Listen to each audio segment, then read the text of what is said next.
Hello guys. तो इस video में हम जानेंगे 10 डेली यूज इंग्लिश सेंटेंसेस के बारे में, जो कि हम लोग के लाइफ में कहीं ना कहीं जो है डेली यूजेस आते हैं। तो स्टार्ट करते हैं कौन कौन से वो सेंटेंसेस हैं, उन्हें जो है हम एक बार देख लेते हैं। पहला है बहाने मत बनाओ। ठीक है, इसका क्या होगा? इसका होगा डोंट मेक एक्सक्यूजेस।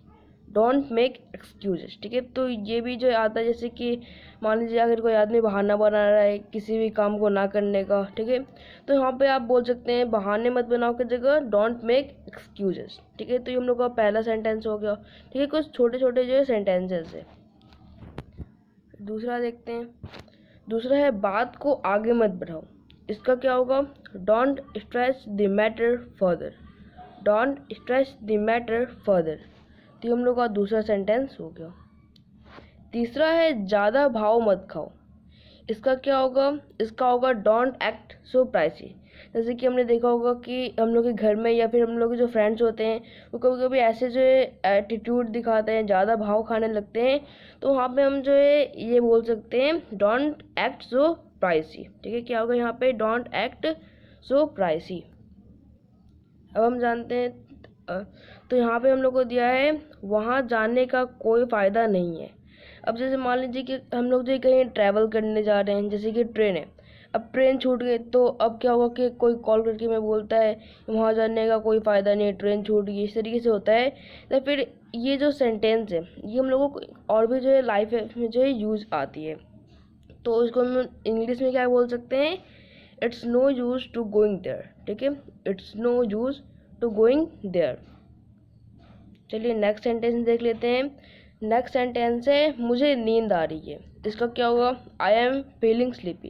तो ये जो है डेली जो है हम लोग के कहीं ना कहीं लाइफ में यूज़ आती है। जैसे कि हम लोग को जो है बहुत ज़्यादा नींद आ रहा होता है, तो हम जो है अपने मॉम डैड से बोलते हैं मुझे नींद आ रही है। ठीक है, या फिर भाई बहन से बोलते हैं, जैसे हम लोग जो है पढ़ाई कर रहे होते हैं उस टाइम में हम लोग को नींद आने लगती है, तो उस टाइम पे हम जो है बोलते हैं मुझे नींद आ रही है, तो वहाँ पे आप बोल सकते हैं I am feeling sleepy. I am feeling sleepy.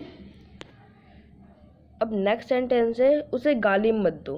ठीक है, जैसे कि क्या हुआ कि कोई किसी को गाली दे रहा है, तो आप यहाँ पे उसको कहीं ना कहीं रोकते हैं, उसे गाली मत दो। ठीक है, तो उसको क्या होगा? Don't abuse him her. ठीक है, लड़का है तो हिम और लड़की है तो हर। ठीक है, डोंट अब्यूज़ हिम और हर। ठीक है, उसके बाद फिर है मुझे शर्मिंदा मत कीजिए। ठीक है, तो इसका क्या होगा? इसका होगा do not embarrass me. Do not embarrass me.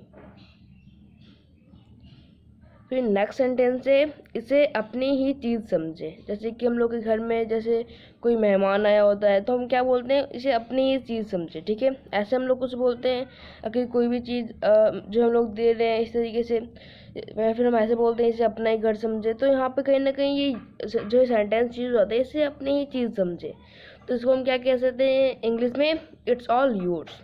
It's all yours. फिर है उसके जिम्मेदार तुम हो।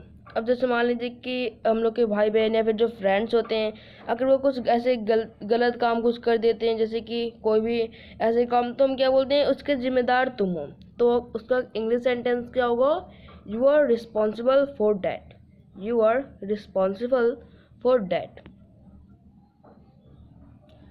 अब जो हम लोग का लास्ट सेंटेंस है, ठीक है, जो 10th सेंटेंस है वो है हमारे साथ आओ।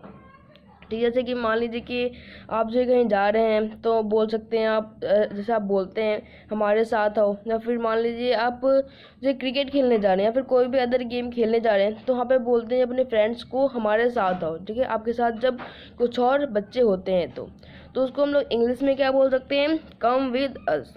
Come with us. ये जो है हमने कुछ इंग्लिश सेंटेंसेस के बारे में जान लिया, और आगे भी जो हम लोग कुछ ऐसे सेंटेंसेस के जो है बारे में जानने वाले हैं जो कि हम लोग के डेली यूजेस में आता है। इसी के साथ ही हम लोग का वीडियो कंप्लीट होता है। मिलते हैं आपसे नेक्स्ट वीडियो में। Thank you very much.